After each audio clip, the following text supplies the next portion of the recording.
the most dangerous piece of legislation that has come for consideration in the National Assembly since the return to civil rule in 1999. It is totalitarian in its consequences. So there's nothing peculiar about this one, except the activity of the sponsor of the campaign of calumny as contained in that obnoxious and very treacherous video piece that was circulating the other time. It covers the activities of every entity and everybody that is not government.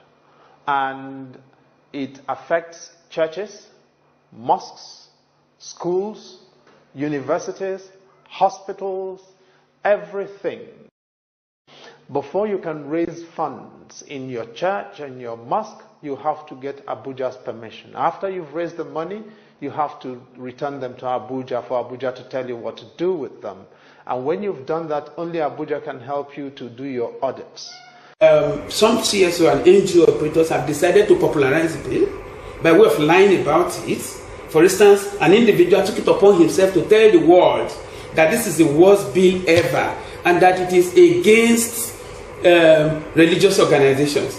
Whereas in the document it is stated categorically that any organization that has any bearing with religion or ethnicity is excluded. Because of this misinformation, people are now so apprehensive and so they are concerned about it. I'm even surprised that some church people, they come here, they tell me that, well, I'm told you're a Christian, so how can you be against churches? I said, tell me exactly where in this document. I present the document to them and I showed them the provision that insulates, faith-based organizations. And they get shocked. They say, is this the document that this fellow is talking about? I said, show me any other one. HB 585. That is it. So it is because of the misinformation that has been going on by people who have so much to hide. Let me tell you, there is no community in this country where you don't have the good, the bad, and the ugly. The bad people are the people promoting this campaign against, whatever the parliament is doing.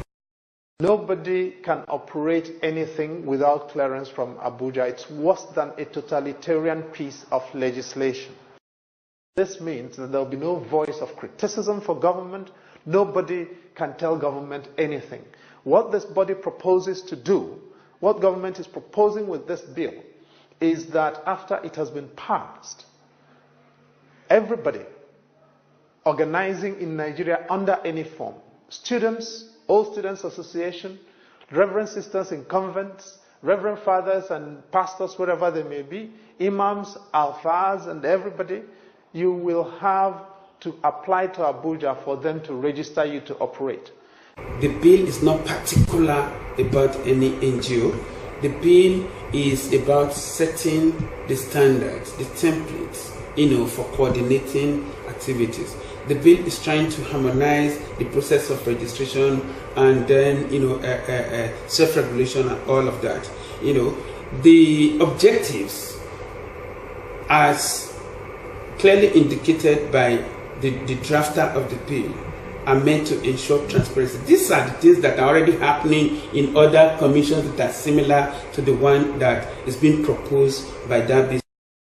However, we operate in the international environment, and so we make laws taking into consideration, best practices, global best practices, and we are going to be guided by the laws, by the processes of the House, and there will be fairness in whatever we are doing. But you can do something about it.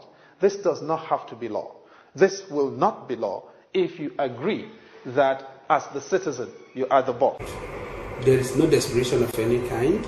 If the House was desperate to push the bill, by now the public hearing would have been done. And also, the interactive session that took place on the 27th of July, where NGOs were brought together to critique the document, wouldn't have taken place. I tell you that this House has not done anything different from the way that it has handled other bills, except that some desperate individuals, have gone to town to misinform Nigerians about the document, and so they've generated unusual, a hype about it, and that is why it has become so popular. Now, what does the bill require? Basically, all resources, all funds, everything that are collected or liable to be collected and made available to service communities, individuals in need in this country will be subject to Abuja. To enthrone and support transparency, accountability, to also ensure that there is effective aid effectiveness, and people who are to benefit from aid services are given the opportunity to participate, and also that there is a common ground for for coordination of activities by setting up a commission. And the legislature is not seeking to regulate the NGOs. Get that clear.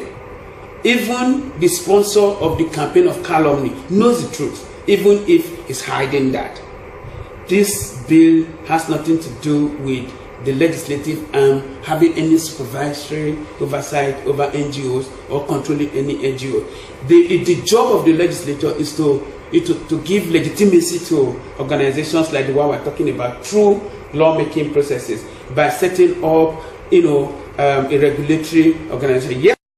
Pathetic, and agree not to send you to jail, you may be let go with a fine of 500,000 naira. Some people will just sit down in their homes and be concocting all sort of, repugnant materials to fool Nigerian people. Is Honorable Buba a member of the executive, or has he become the essay to the president on legislative matters?